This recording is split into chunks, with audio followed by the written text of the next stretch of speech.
Bonsoir, nous sommes le 24 novembre 2016. Bienvenue pour cette nouvelle édition de votre journal d'information locale. Voici, sans plus attendre, les titres.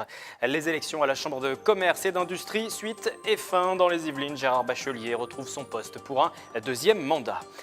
Patrimoine avec la toile de Jouy désormais en vente en ligne. Un e-shop a été lancé afin d'exporter au mieux cette marque du patrimoine national. Et puis musique avec le rappeur Black M présent hier au Clé-sous-Bois pour une séance de dédicace. Plus de 500 fans l'attendaient pour l'occasion.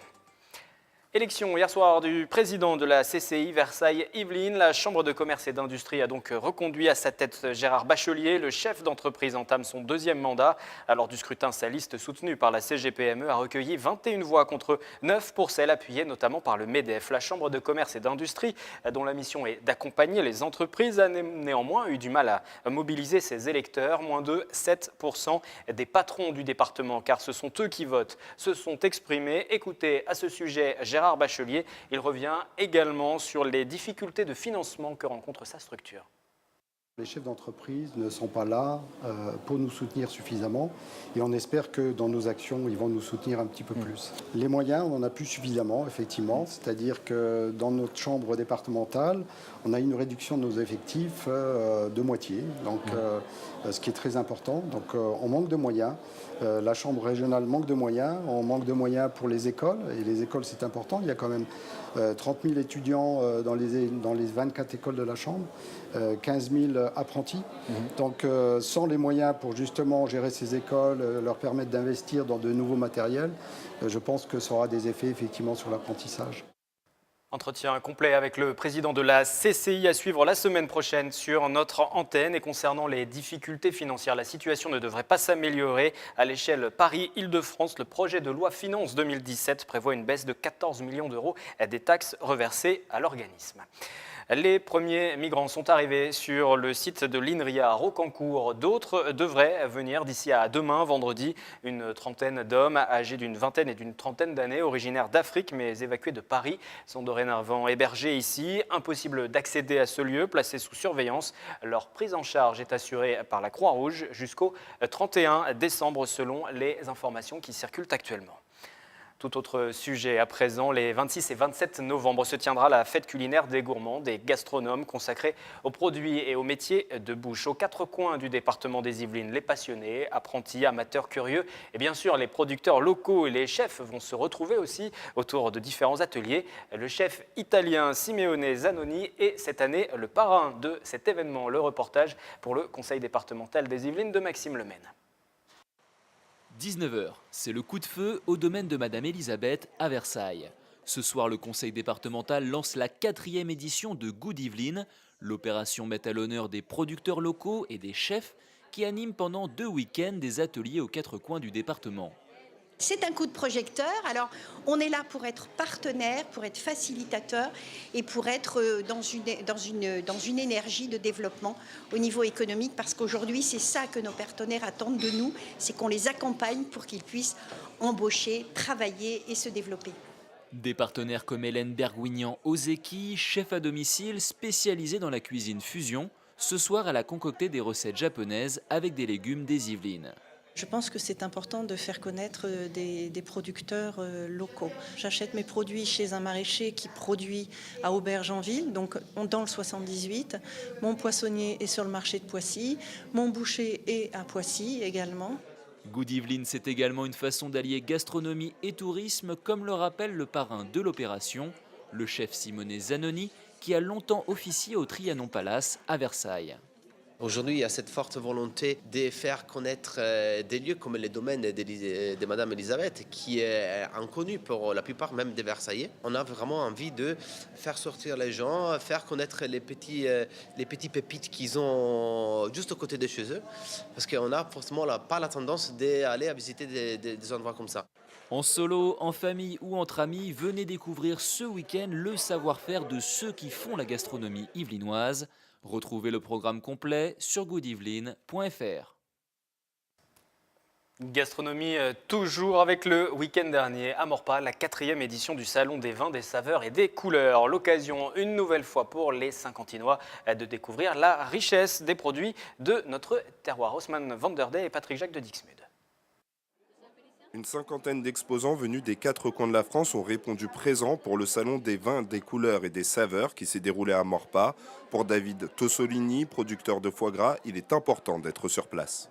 On représente un peu la gastronomie française, c'est l'époque des fêtes, il faut nous faire connaître au niveau des produits locaux, terroirs, qui sont un peu oubliés certaines fois, donc on se présente directement aux consommateurs. Premier but de l'événement, la découverte des produits du terroir, mais ce salon a aussi un aspect caritatif.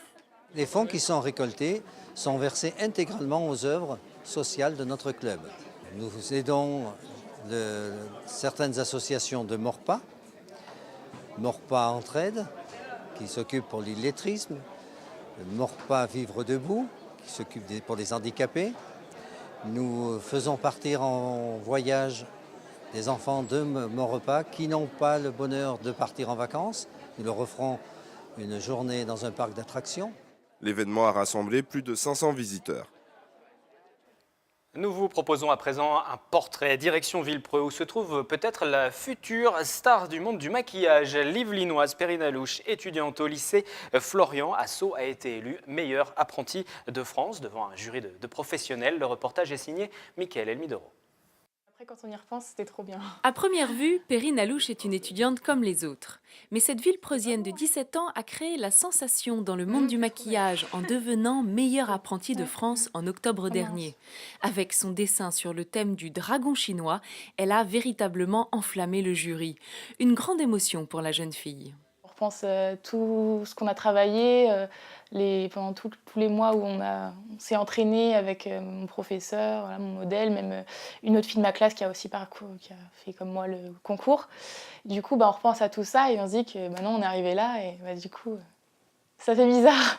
Je vous ai mis le cours ici. Pourtant, cette Yvelinoise n'est pas née avec cette passion dans la peau. Le maquillage, j'ai commencé quand je suis rentrée en seconde au lycée. Avant, je ne m'y intéressais pas tellement. C'était plutôt les ongles que je faisais. Et c'est après, avec les cours, ça m'a donné encore plus envie de le faire. Et le concours, du coup, ça m'a vraiment donné encore plus envie de m'y intéresser. Une paire de ciseaux. Avant d'arriver aux strass et aux paillettes d'un titre de meilleure apprentie, Perrine Alouche a répété ses gammes dans cette salle de classe du lycée des métiers Florian à Sceaux. C'est ici que j'ai été formée, c'est ici qu'on faisait les entraînements donc avec ma professeure, Madame Saint-Martin. Donc c'est ici que tout a commencé en fait. Dans la structure, la Villepreuzienne a pu bénéficier des conseils de son enseignante Maëlys Saint-Martin, meilleure ouvrier de France en 2015, dans la section esthétique art du maquillage. Pour elle, le succès de sa protégée ne fait aucun doute. Elle est minutieuse dans ce qu'elle fait et en esthétique, il faut cette qualité-là. Et elle est toujours agréable en cours et voilà, elle travaille très bien. Des qualités qui pourraient, comme dans ses rêves les plus fous, la propulser comme maquilleuse sur des défilés français et internationaux dans les années à venir. J'ai beaucoup d'objectifs en fait. Je ne veux pas faire qu'une chose dans ma vie. Je sais que j'ai envie de travailler dans le maquillage de scène, le maquillage artistique. Pourquoi pas être professeur aussi. Mais avant de penser à l'avenir, Perrine devra obtenir son bac pro en juin prochain. Un examen moins glamour qu'un titre d'apprenti, mais qui lui ouvrira les portes du monde du travail. Culture et patrimoine avec la toile de Jouy qui, 3 siècles après sa création, continue de séduire le public du monde entier. Cette étoffe de coton qui trouve ses origines dans les Yvelines à Jouy-en-Josas peut dorénavant être achetée en ligne. Un e-shop vient d'ouvrir ses portes. La toile de Jouy entre dans une nouvelle ère. Éric Langlois Jovassien, depuis 15 ans, a décidé de lancer en janvier dernier un e-shop sur ce thème. On y retrouve des coussins, des plateaux, des torchons et des chaussons inspirés des célèbres motifs d'Oberkampf datant du XVIIIe siècle. Je suis un passionné d'art décoratif. Je connais le musée, j'ai visité la boutique. J'ai apprécié énormément tous les produits qu'on y trouvait. Et je me suis tout simplement dit que pour moi, Internet représentait une opportunité formidable de faire connaître toute cette richesse patrimoniale au plus grand nombre. Une passion soutenue par le musée de la toile de Jouy. La structure a signé un partenariat avec l'entrepreneur pour commercialiser les mêmes produits dans sa boutique et sur le site internet. C'est quelque chose qu'on attendait avec impatience parce que c'est vrai qu'on a la boutique au musée, mais de nombreuses personnes qui suivent notre page Facebook ou des gens qui sont venus puis repartis nous demandaient mais où est-ce qu'on peut trouver les objets de la boutique en dehors de la boutique du musée. Le e-shop compte à ce jour 2000 visites par mois avec un panier moyen de 50 €. Pour rendre les produits encore plus attractifs, Éric Langlois a travaillé avec des blogueuses. L'idée est de moderniser les motifs.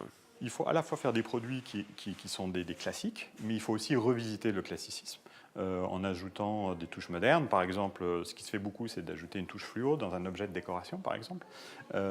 Mais on est en train, par exemple, actuellement de créer des nouveaux produits, des coussins et des foulards à partir de motifs historiques inédits. Prochain objectif, Éric Langlois espère développer les exportations à travers la France et pourquoi pas dépasser les frontières de l'Hexagone pour atteindre le public asiatique.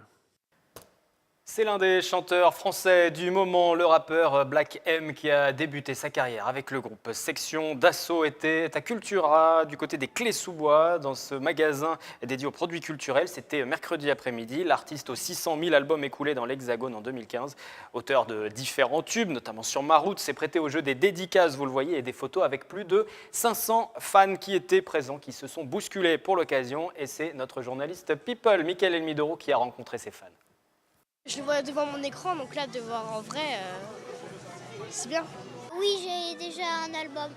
Elle est très bien. Mais mon père et ma mère, ils aiment pas trop. J'ai rougi d'un coup. Je vais demander un autographe pour mon meilleur ami et moi. Je crois que je vais l'encadrer dans ma chambre. Et j'ai donné demain à l'école à mon meilleur ami. Il est mignon. Hein. Bon, c'est sympa, j'aime bien. Avec les petites filles, hein, on peut être que fan. Hein. Voilà, il séduit toutes les générations. C'est la fin de ce journal en tout cas. Rendez-vous lundi pour une nouvelle édition consacrée en grande partie aux résultats de la primaire de la droite et du centre. Demain, vendredi, vous avez rendez-vous avec Nicolas Kirillovitz pour un nouveau 7-8 hebdo. Avec son invité, ils reviendront sur l'essentiel de l'actualité de la semaine. En attendant, les programmes se poursuivent bien sûr sur notre antenne.